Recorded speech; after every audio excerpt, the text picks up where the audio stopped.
Ghost guns are one of the fastest growing areas of firearm prosecution in New York.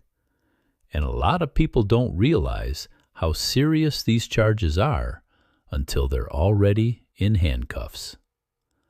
A ghost gun is a firearm without a serial number, often assembled from a kit or made with a 3D printer.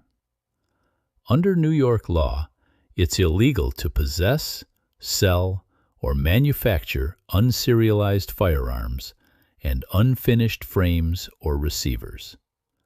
That means even the parts, before you've built anything, can lead to felony charges.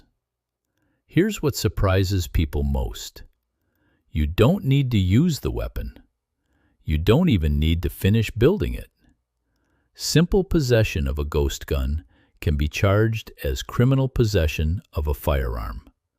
And depending on the circumstances, prosecutors can stack additional weapons charges on top, exposing you to years in state prison.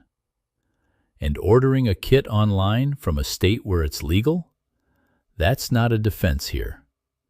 Once it crosses into New York, you're in New York's jurisdiction. These cases often involve search and seizure issues, questions about knowledge and intent, and how the evidence was obtained. Those are exactly the areas where a strong defense begins. If you're facing ghost gun charges in New York, call my office today. Don't talk to the police before you talk to me.